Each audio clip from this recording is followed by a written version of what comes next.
Baik, pada kesempatan pagi ini kami ingin menyampaikan terkait dengan penangkapan terduga pelaku yang tertangkap tangan melakukan dugaan tindak pidana korupsi terkait pemeriksaan pajak pada Direktorat Jenderal Pajak Kementerian Keuangan periode 2021-2026. Pajak menjadi tulang punggung penerimaan negara untuk menopang pembangunan nasional. Seperti kita ketahui seperti itu, dan pembiayaan berbagai layanan publik. Maka integritas sistem perpajakan menjadi hal yang tidak bisa ditawar lagi. Karena setiap penyimpangan dalam pengelolaan pajak secara langsung akan mendegradasi penerimaan negara sekaligus berdampak pada hak masyarakat atas kualitas layanan publik yang layak. Jadi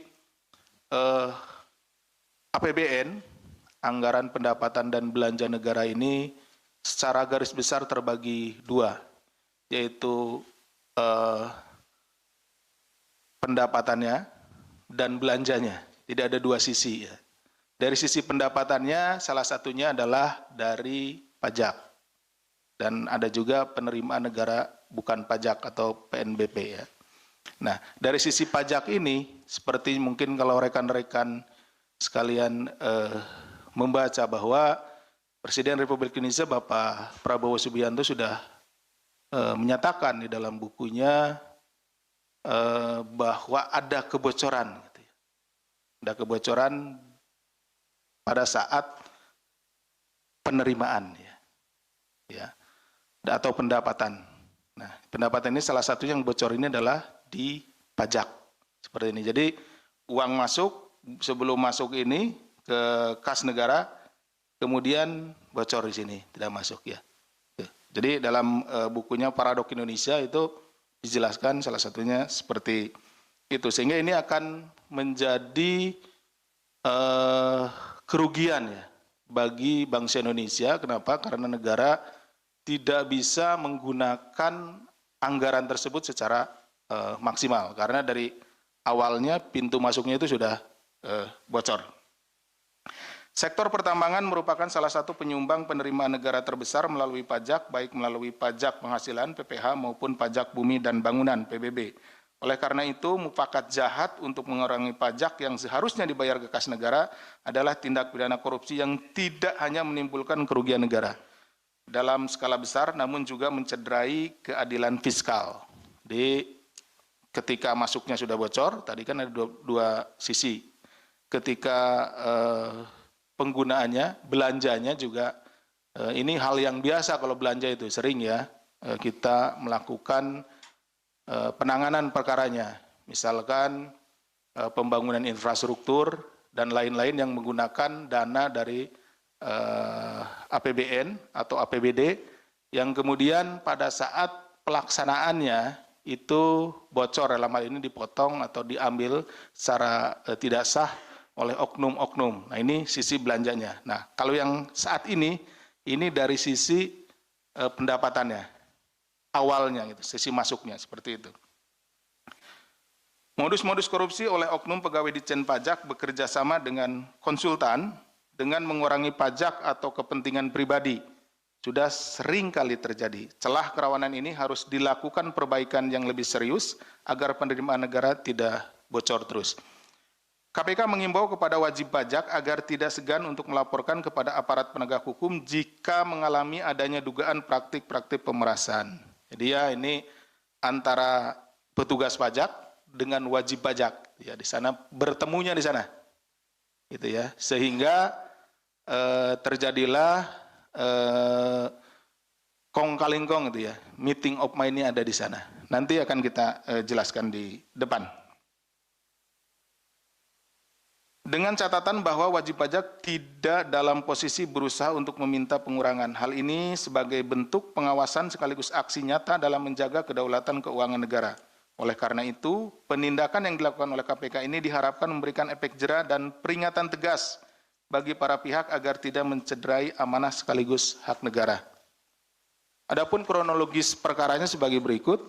Pada hari ini, hari Minggu ya, tanggal 11 Januari 2026, KPK akan menyampaikan informasi lengkap terkait kegiatan penangkapan kepada para terduga pelaku tertangkap tangan melakukan tindak pidana korupsi terkait dengan pemeriksaan pajak di lingkungan Direktorat Jenderal Pajak, Kementerian Keuangan periode 2021-2026.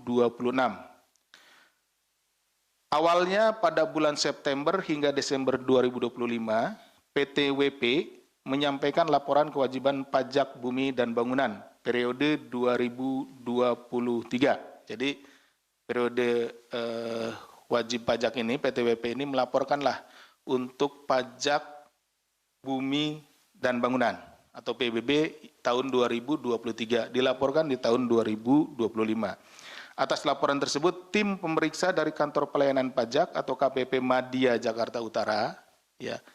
Nah, ini karena kantornya ini berada di Jakarta ya, di wilayahnya gitu, di wilayah kantor KPP Madya Jakarta Utara melakukan pemeriksaan guna menelusuri adanya potensi kekurangan bayar. Jadi ini sudah dibayar, tapi dicek ulang, kemudian ada potensi kekurangan bayar pajak bumi dan bangunan tersebut. Hasilnya terdapat temuan potensi kurang bayar sekitar 75 miliar. Jadi setelah dihitung ya oleh tim pemeriksa dari KPP Madya Jakarta Utara ini, bahwa PBB untuk PT WP ini kekurangan, gitu ya, kurang membayar 75 miliar. Seperti itu ya. Atas hasil pemeriksaan awal tersebut, PT WP kemudian mengajukan beberapa kali sanggahan. Jadi disampaikanlah dari pemeriksa ini kepada PT WP. PT WP, Anda ya kekurangan bayar 75 miliar. Nah, kemudian dari PT WP melakukan sanggahan. Menurut perhitungan PT WP, itu jumlahnya tidak 75 miliar gitu ya. Ini juga bahwa saudara AGS, Kepala Seksi Pengawasan dan Konsultasi KPP Madya Jakarta Utara meminta agar PT WP melakukan pembayaran pajak all in. Jadi ini turun-turun terus ini. Jadi ada disampaikan 75 miliar, kemudian disanggah tidak 75 miliar, gitu kan. Sampailah turun gitu ya oleh saudara AGS ini bahwa ya sudah, Anda PT WP membayar all in sebesar 23 miliar. 23 miliar ini dibagi 15 miliar untuk kekurangan pajaknya, dan dia juga ya oknum ini minta pi sebesar 8 miliar. Jadi dijumlahkan ya. Jadi rekan-rekan sekalian, dari 75 miliar ini ya, tadi disampaikan di awal hasil pemeriksaannya 75 miliar kurang bayarnya. Kemudian disanggah, turun lagi, disampaikan, disanggah, dan terus seperti itu sampai terakhir menjadi 15 miliar. Ya, dari 75 miliar jadi 15 miliar. Berarti ada kebocoran sekitar atau ada bargaining di situ ya. Tawar-menawar di situ, turun 60 miliar. Hilang 60 miliar kan, seperti itu. Nah, atau sekitar 80% ya. Jadi yang hilang itu sekitar 80%. 60 miliar dari 75 miliar. Nah, atas penurunan tersebut ya, si oknum ini, AGS ini minta bagian gitu ya. Minta bayaran ke PT WP ini 8 miliar. Seperti ini ya. Jadi all in yang dimaksudkan itu bahwa dari 23 miliar, 8 miliar untuk pi ya saudara AGS, serta dibagikan kepada para pihak di lingkungan Dirjen Pajak. Yang 8 miliar ini yang diminta ini akan dibagikan ya, dibagikan gitu ke para pihak di lingkungan Dirjen Pajak.